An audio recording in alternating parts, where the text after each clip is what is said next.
Good morning students. আজকে আমরা পণ্ডিত জওহরলাল নেহরুর লেখা দ্য বুক অফ নেচার বা প্রকৃতির বই এই চ্যাপ্টারটি পড়ব।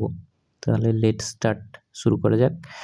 পণ্ডিত জওহরলাল নেহরু ওয়াজ a great freedom fighter. Pandit Jawaharlal Nehru ছিলেন একজন মহান স্বাধীনতা সংগ্রামী and the first prime minister of independent India, এবং স্বাধীন ভারতবর্ষের প্রথম প্রধানমন্ত্রী ছিলেন।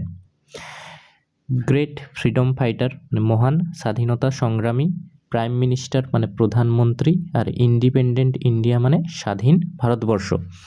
হি was a very good writer as well. তিনি একজন ভালো লেখকও ছিলেন। The discovery of India, glimpses of world history and autobiography are some of his noted works. তার লেখা বা তার সৃষ্টি করা কিছু বিখ্যাত বই হলো the discovery of India, glimpses of world history and autobiography বা আত্মজীবনী। During the late 1920s he wrote a series of letters to his young daughter. 1920 সালের শেষের দিকে তিনি তার মেয়েকে একগুচ্ছ চিঠি লিখেছিলেন। তার মেয়ের নাম কি ছিল? Indira. To share his ideas, thoughts and knowledge with her. এবং এই চিঠিগুলোতে তিনি কি তার মেয়ের সাথে শেয়ার করেছিলেন বা ভাগাভাগি করে নিয়েছিলেন, সেটা হচ্ছিল তার আইডিয়া, চিন্তা ভাবনা এবং জ্ঞান, knowledge. This letters were later compiled into a book titled letters from a father to his daughter. পরবর্তীকালে এই চিঠিগুলো একটি বইয়ের আকারে প্রকাশ করা হয় বা প্রকাশিত হয়। সেই বইটির নাম ছিল letters from a father to his daughter, একজন বাবার লেখা চিঠি তার মেয়ের কাছে। The present text is an excerpted from the book. এই যে আমরা বর্তমান টেক্সটটি পড়ব সেটি হচ্ছে ওই বইয়ের থেকে তোলা কিছুটা অংশ। তো শুরু করা যাক। কয়েকটা কোশ্চেন আছে, আমরা দেখে নিই। Why do we write letters? কেন আমরা চিঠি লিখি? ডিসকাস উইথ ইয়োর পার্টনার, তোমার সঙ্গীর সাথে আলোচনা করো বা তোমার যে বন্ধু বান্ধবী পাশে বসে আছে তার সাথে একবার কথা বলে নাও। Have you ever received a letter from an elder? কখনো কি তুমি বড়দের কাছ থেকে চিঠি পেয়েছো? যদি পেয়ে থাকো সেটাও জানাও। Ask your partner if he or she had written a letter to anyone before. এবং তোমার যে সঙ্গী রয়েছে বা বন্ধু বান্ধবী রয়েছে তাকে জিজ্ঞেস করতে পারো যে সে কখনো কাউকে চিঠি লিখেছে কিনা। এবার ইউনিট 1-এ চলে যাই আমরা। ইউনিট 1টা এইভাবে শুরু হচ্ছে। When you and I are together you often ask me questions about many things and I try to answer them. যখন তুমি এবং আমি একসাথে থাকি তুমি প্রায়ই আমাকে অনেক কিছু সম্পর্কে প্রশ্ন করো এবং আমি সেগুলোর উত্তর দেওয়ার চেষ্টা করি। Now that you are at Mussoorie, এখন যেহেতু তুমি মুসৌরিতে আছো, and I am in Allahabad, আমি এলাহাবাদে আছি, we can not have these talks, তাই আমাদের মধ্যে এই কথাবার্তাগুলো আর হচ্ছে না। I am therefore going to write to you from time to time short accounts of the story of our earth and the many countries, great and small, into which it is divided. তাহলে ছোট ছোট করে আমরা বলি যে তাই আমি ঠিক করেছি যে সময়ে সময়ে তোমাকে আমাদের এই পৃথিবীর গল্পের এবং এটি যেসব ছোট বড় অনেক দেশে বিভক্ত তাদের সংক্ষিপ্ত বিবরণ লিখে পাঠাবো।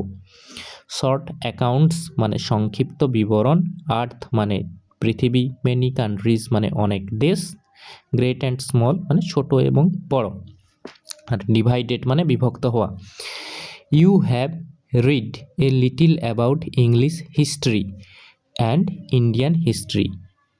তুমি ইংল্যান্ডের ইতিহাস এবং ভারতের ইতিহাস সম্পর্কে অল্প পড়েছ। But England is only a little island, কিন্তু ইংল্যান্ড হলো কেবলমাত্র একটি ছোট দ্বীপ।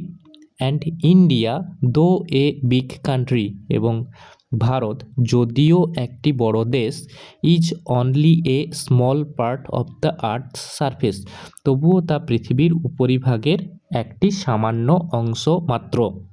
আর্থ সারফেস মানে পৃথিবীর উপরিভাগ।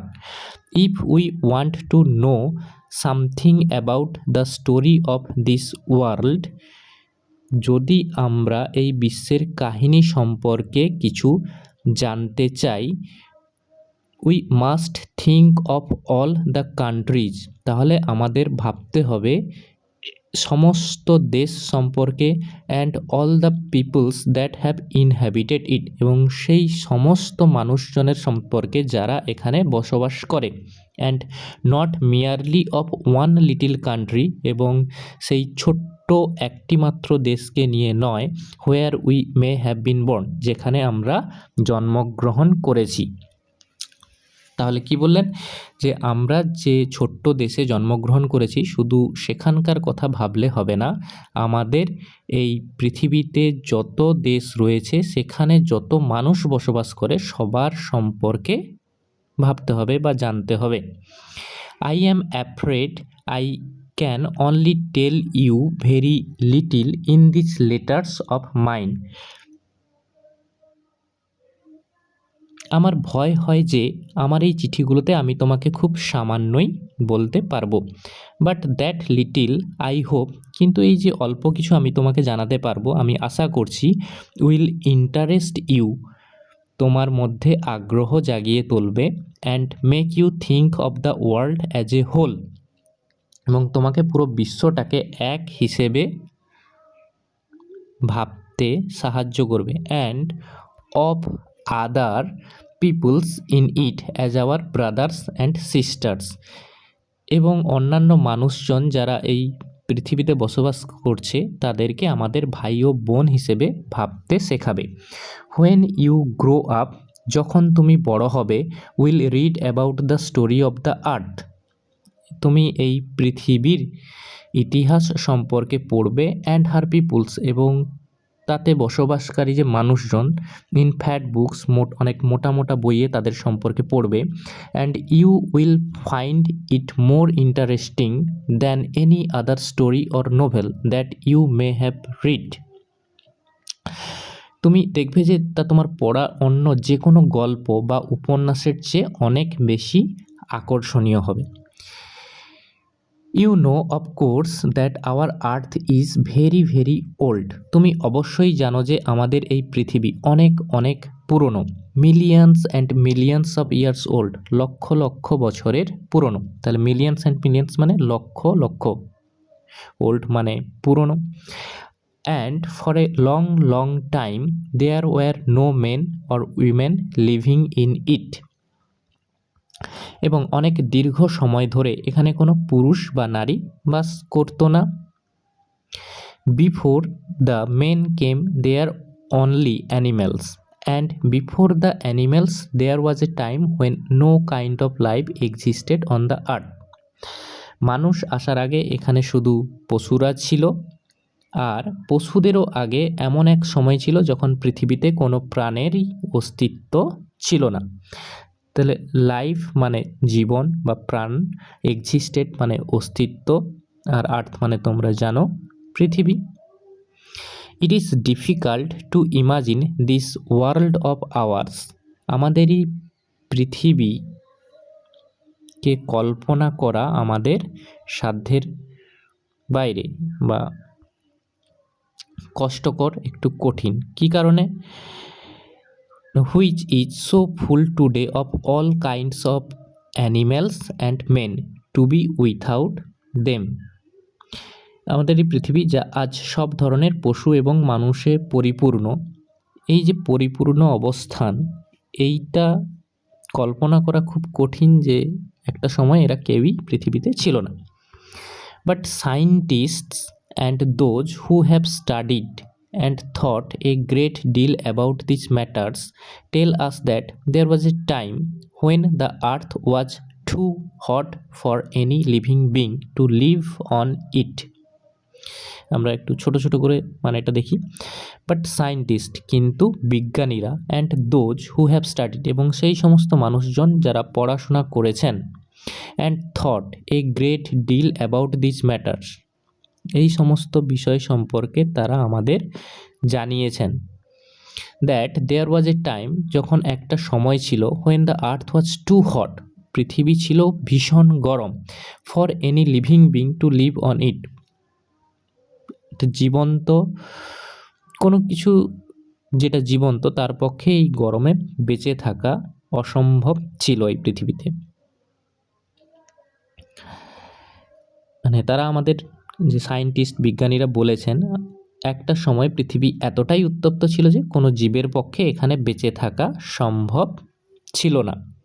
And if we read their books, এবং যদি আমরা তাদের বইগুলি পড়ি, and study the rocks and the fossils, এবং শিলা ও জীবাশ্ম, মানে রকস মানে শিলা আর ফসিলস মানে জীবাশ্ম, এগুলো নিয়ে পড়াশোনা করি, we can ourself see that this must have been so, তবে আমরা নিজেরাই বুঝতে পারবো যে এটি অবশ্যই এই রকম ছিল।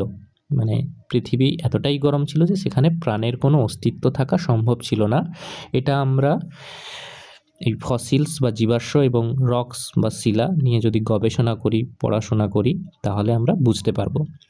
ওয়ার্ড নেস্ট বা কয়েকটা শব্দের মানে আমরা জেনে নিই। অ্যাকাউন্টস মানে ডেসক্রিপশন অফ ইভেন্টস, ঘটনার বিবরণ। ইনহ্যাবিটেড মানে লিভড ইন এ প্লেস, কোনো স্থানে বসবাস করা। মিলিয়ন মানে 10,000,000, 10 লক্ষ।